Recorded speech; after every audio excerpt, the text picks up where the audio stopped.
बहुत ही सीधे साधे लोग हैं, उन्हें कुछ गेम खेलना नहीं आता, they don't know anything other than giving love. वो सिर्फ लोगों को प्यार देना जानते हैं। उसकी बहुत खूबसूरत यादें हैं हमारे दिल में। वो लड़की भी खूबसूरत थी। थोड़ी देर पहले एक हमारे एल्युमनाई ने कहा था कि वो अंदर से बाहर तक खूबसूरत थी, इनसाइड आउट। ऐसे सोल्स बहुत कम होते हैं जो अंदर से बाहर तक खूबसूरत रहते हैं। उनकी खूबसूरती उनके चेहरे तक सीमित नहीं रहती, उनके दिल तक पहुंचती है। त्विषा वैसी लड़की थी। सब 3 साल वो जब यहाँ थी, मैं काफ़ी उसके क्लोज थी और वो हर चीज़ आके मुझे बताती थी, मुझे मिलती थी, क्योंकि मैं अपनी लड़कियों से काफ़ी कनेक्टेड थी। तो वो दिल से आके मुझसे सारी बातें करते थे। उसके बाद भी जब वो यहाँ से गई है तो थोड़े साल वो कनेक्ट में रही। ऑफकोर्स लड़कियाँ अपनी अपनी ज़िंदगी में व्यस्त हो जाती है, तो जब भी याद आती थी तो वो मतलब बात करती थी। मिली कभी नहीं, कनेक्टेड रहती थी सोशल मीडिया के ऊपर। और मुझे लगता है कई सालों से कोई कनेक्शन नहीं था, लेकिन उस दिन डायरेक्ट ये न्यूज़ आ गई तो सबसे पहले यही बात थी कि ये हो ही नहीं सकता। ये त्विषा नहीं है जिसको हम जानते थे। इतनी कॉन्फिडेंट लड़की, इतनी बोल्ड लड़की, और इतनी लड़की जो केयरिंग भी थी, लविंग भी थी। ऐसे नहीं कि सिर्फ एम्बिशियस थी। जैसे लोगों को लगता है कि एम्बिशियस लड़कियां होती है वो घर नहीं संभाल सकती, बहुत गलत बात है। मैं भी खुद एम्बिशियस हूँ, मैं एक प्रेसिडेंट हूँ यूनिवर्सिटी की, लेकिन मुझसे अच्छा घर मुझे नहीं लगता कि और संभाल सकता है। तो लड़कियाँ बहुत कॉन्फिडेंट होती है, बोल्ड होती है, लेकिन वो इतनी केयरिंग, लविंग होती है। और त्विषा बिल्कुल वैसी लड़की थी। तो 6 महीने में अगर उसकी शादी होने के बाद में वो इतना एक्सट्रीम स्टेप उठाती है, या उसको उकसाया गया इतनी स्टेप उठाने के लिए, तो क्या उसकी ज़िंदगी में हुआ होगा, वो सोचकर भी लाइक सोच नहीं सकते हम इस बारे में। त्विषा की फैमिली के बारे में आप क्या कहेंगे कि उनको न्याय मिलने तक आप उनके साथ? हाँ हाँ, बिल्कुल रहना ही पड़ेगा, क्योंकि ये एक त्विषा की कहानी सिर्फ नहीं है। आज इतनी सारी लड़कियां इंदिरा से पढ़कर बाहर निकलती हैं, उनको ज़िंदगी में हम कॉन्फिडेंट बना के बाहर भेजते हैं, ना कि ऐसे कुछ कदम उठाए। और अगर कुछ है ज़िंदगी में, कोई प्रॉब्लम्स है, तो वो लड़कियों ने आगे आना चाहिए, हमारे साथ बात करनी चाहिए। और आज ऑफकोर्स केस त्विषा की है, तो त्विषा के साथ हम सब खड़े हैं, उसकी फैमिली के साथ खड़े हैं। वो भले हमारे बीच में नहीं हो, लेकिन फिर भी वो हमारे बीच में है, और हम सबको शायद वही गाइड कर रही है कि उसकी आत्मा को कैसे शांति मिले और जल्द से जल्द उसको जस्टिस कैसे मिले। मेरा नाम मनिका है। त्विषा को मैं पिछले 12-14 साल से जानती हूँ, और मेरे लिए वो मेरी बहन जैसी थी। उसने हमेशा मुझे अपनी छोटी बहन की तरह ही रखा, उतना ही प्यार दिया, और सिर्फ मेरे लिए नहीं, वो सबके लिए खड़ी रहती थी हमेशा, अपनी फैमिली के लिए, अपने फ्रेंड्स के लिए। एंड इतनी एक्सप्रेसिव, इतनी वोकल, मतलब वो कभी कोई बात अपने दिल में नहीं रखती थी। किसी के लिए कभी कुछ बुरा नहीं बोला, कभी बुरा नहीं चाहा, हमेशा अच्छा किया सबके साथ, सबके लिए खड़ी रहती थी। किसी को भी कोई भी तकलीफ़ होती थी तो उसके लिए वो हमेशा रहती थी वहाँ पे। यही नहीं समझ में आ रहा कि ऐसी क्या बात हो गई कि वो अपने लिए नहीं लड़ पाई, या उसने बोलना बंद कर दिया, या एक्सप्रेस करना बंद कर दिया।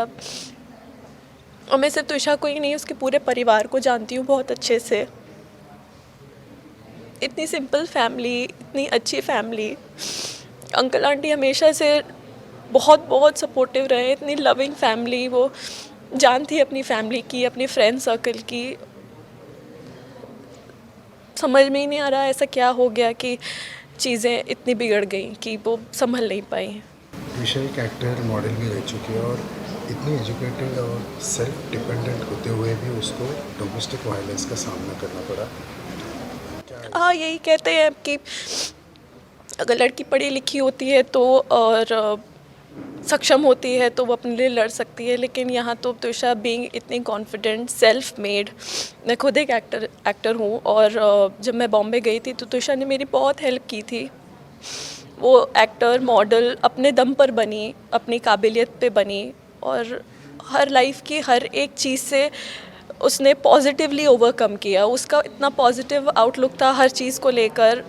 उसने मुझे बहुत मोटिवेट किया, मेरा बहुत साथ दिया। आज जब मैं बॉम्बे में नई थी, उसने मुझे बताया कि कैसे ट्रैवल करना होता है, और बॉम्बे की जितनी फ़ास्ट लाइफ है उसमें उसने मेरी हेल्प की कोप करने की। सिर्फ मेरी ही नहीं, मेरी बहन की भी। मेरी सिस्टर उसके साथ बहुत टाइम के साथ रही है, और उसने कभी कभी किसी से कुछ नहीं मांगा, हमेशा सिर्फ दिया और दिया है। बहुत हेल्प किया है सबकी।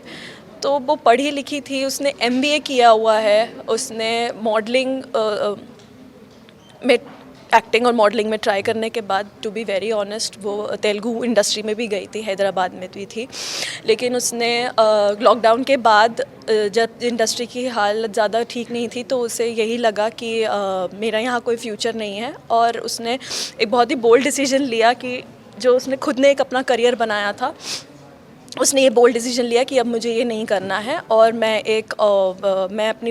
एमबीए करके मैं अब कंटिन्यू करूँगी, जॉब करना चाहती हूँ मैं। उसको यही लगा कि यही उसके लिए सही है, तो वो बॉम्बे से हैदराबाद गई। हैदराबाद से फिर उसने सब छोड़कर और इस सब बातों को 4-5 साल हो गए हैं। इतना स्ट्रगल करने वाली लड़की थी, ब्रेव लड़की थी, तो इतना बोल्ड स्टेप उठा सकती है, एक्सट्रीम स्टेप। हमें बिल्कुल नहीं लगता, किसी को भी जो भी त्विषा को थोड़ा भी जानता है, मैं तो उसे 14 साल से जानती हूँ, उसकी पूरी फैमिली को जानती हूँ, जो थोड़ा भी जानता है, हमें नहीं लगता कि वो ऐसा कदम उठा सकती है। वो इतनी कमज़ोर नहीं हो सकती कि वो इतनी जल्दी हार मान जाए। उसने इंडस्ट्री में अपने दम पर अगर एंटर किया है तो आपको भी पता होगा कि कितना बोल्ड स्ट्रॉन्ग रहना पड़ता है सब चीज़ों में। मैं खुद इन सब चीज़ों से वाकिफ़ हूँ, तो हमें किसी को भी नहीं लगता ये बहुत गलत बात अगर ये कह रहे हैं।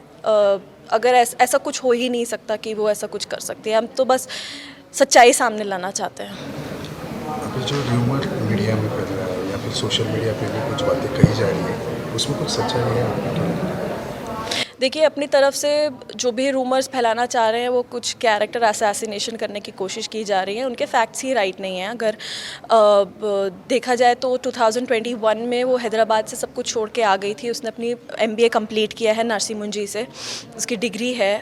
मैं उसको बहुत हेल्प करती थी क्योंकि उसके थोड़े टाइम पहले ही मैंने भी कंप्लीट किया था, तो असाइनमेंट्स में बहुत हेल्प करी है हमने एक दूसरे की। वो एक नॉर्मल लाइफ जीना चाहती थी।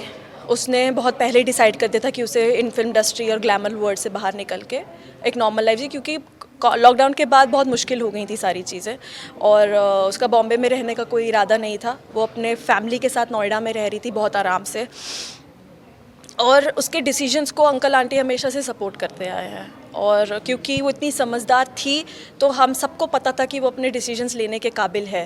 तो अंकल आंटी को भी पता था कि उनकी परवरिश बहुत अच्छी है, उनकी बेटी बहुत अच्छी है, इसलिए उन्होंने हमेशा अपनी बेटी को सपोर्ट किया है। और अब उन्हें ऐसी हालत में देख के आई जस्ट फील कि उन्हें भोपाल से बाहर निकलना चाहिए एंड ये केस डेफिनेटली दिल्ली जाना चाहिए। अंकल आंटी को बहुत तकलीफ़ हो रही है।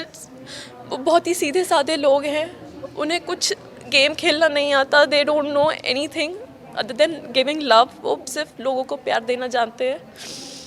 उन्हें बहुत तकलीफ़ हो रही है, जो उन्होंने खोया है वो हम नहीं सोच सकते कि उन्हें कैसा फील हो रहा होगा। अब एटलीस्ट सबसे यही दरख्वास्त है पूरी जनता से, जिन्होंने हमें हमेशा आज तक अभी तक सपोर्ट किया है, यही चाहते हैं हम कि उन्हें आप हेल्प कीजिए प्लीज़, और कोशिश कीजिए कि ये केस भोपाल से निकल कर, हमारी यही अपील है, ये केस भोपाल से निकल के किसी भी हाल में दिल्ली जाना चाहिए।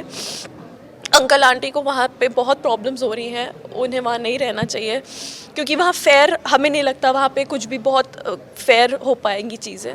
तो यही हमारी डिमांड है। अंकल आंटी चाहते हैं कि तुषा का सेकंड पोस्टमार्टम हो, उसमें उनकी हेल्प हो, और भी दिल्ली एम्स में जो भी उनके डाउट्स हैं वो वैलिड होंगे, क्योंकि कोई भी माँ बाप नहीं चाहेंगे कि उनकी बेटी इन जो प्रोसीजर्स होते हैं उससे गुजरे। सर, मेरा नाम राशि है। हम क्लोज थे, वो बहुत सपोर्टिव थी। आप हर न्यूज़ चैनल पे सुन सकते हैं कि वो कितनी अच्छी थी। आप समझ रहे होंगे, इतने सारे लोग अलग अलग शहरों में आ रहे हैं उनका सपोर्ट करने के लिए, जो उनको जानते थे। हम और कुछ नहीं चाह रहे हैं, हम बस 3 पॉइंट्स चाहते हैं जिस पे हम सब अटल हैं। हमें इंसाफ चाहिए है, तो हम चाहते हैं कि सेकंड पोस्टमार्टम हो। हम चाहते हैं कि सब, अगर कोई प्रॉब्लम नहीं है तो सेकंड पोस्टमार्टम में प्रॉब्लम क्यों आ रही है, हमें क्यों फेस करनी पड़ रही थी प्रॉब्लम एक सेकंड पोस्टमार्टम कराने में। हम चाहते हैं कि सेकंड पोस्टमार्टम के लिए हमें इजाज़त मिले ताकि हम करा पाएँ। हम नहीं चाह रहे हैं कि डिले हो या कोई एविडेंसेस चले जाए, इसीलिए हमें सेकंड पोस्टमार्टम ऑन प्रायोरिटी चाहिए। हम चाहते हैं सब अपनी आवाज़ उठाए सेकंड पोस्टमार्टम के लिए। हम चाहते हैं कि अदर देन सेकंड पोस्टमार्टम ये केस दिल्ली सुप्रीम कोर्ट में ट्रांसफ़र हो जाए, ताकि हमें जस्टिस मिले। ऑन इमरजेंसी एक केस हम ट्रांसफ़र कर सकते हैं सुप्रीम कोर्ट में, तो हम चाह रहे हैं कि ये केस सुप्रीम कोर्ट में ट्रांसफ़र हो जाए, Delhi supreme court.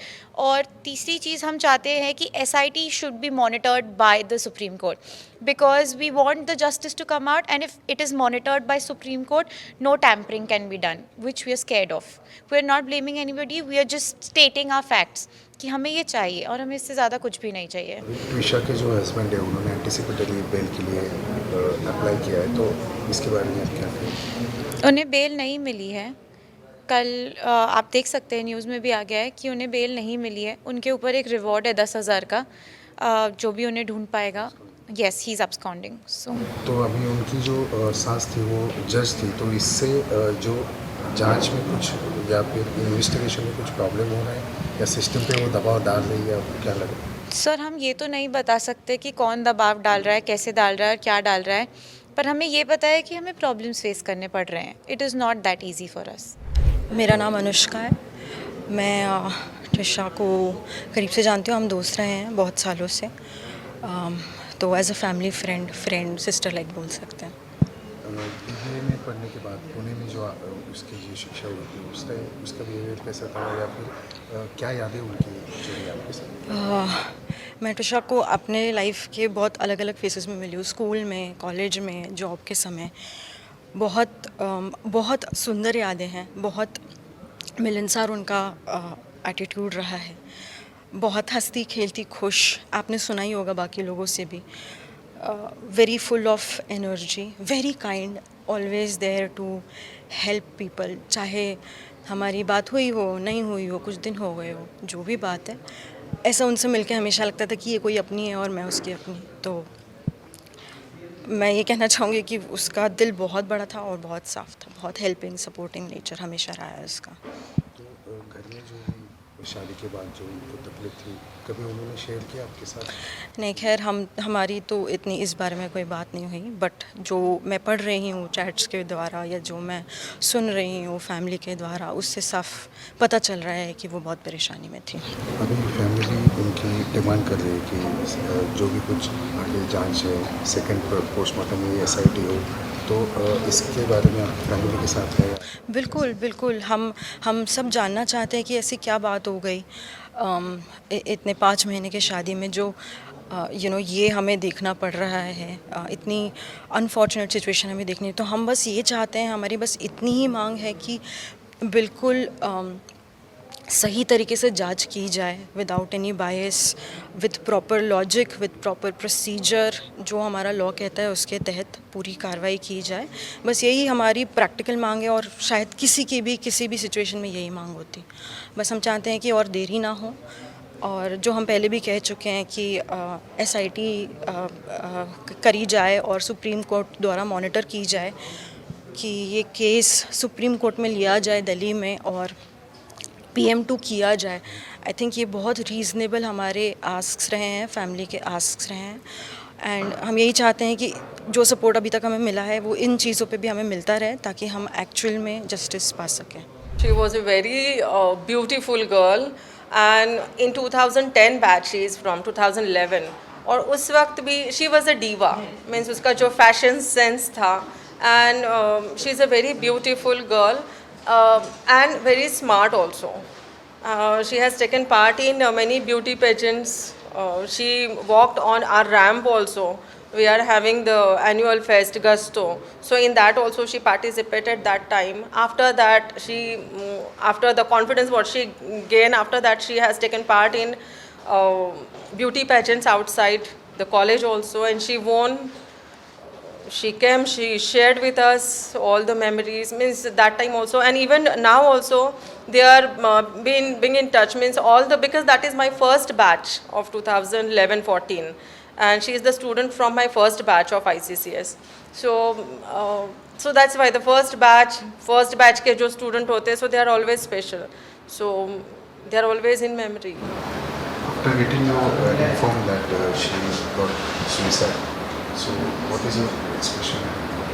Actually, first very means how do I got to know is that I saw her photograph with Tarita ma'am, and I put my heart on Instagram. I liked the photo before reading the caption, and after that when I saw the caption, so it was literally coming my heart out that what went happen with the girl, because वो photo देख के मुझे वो पुरानी जो थे बच्चों की यादें, means how they grown up in a campus, all the memories started collecting when I put a heart for the photo. Then I removed the heart. and when I saw whatever went happen with the girl, so it was really very painful to know about the child जिसको हम लोग देखते हैं 3 साल अपने सामने बड़ा होते हुए, and when we send that बच्चे जब बाहर सोसाइटी में जाते हैं, if these things will happen, so it's very painful.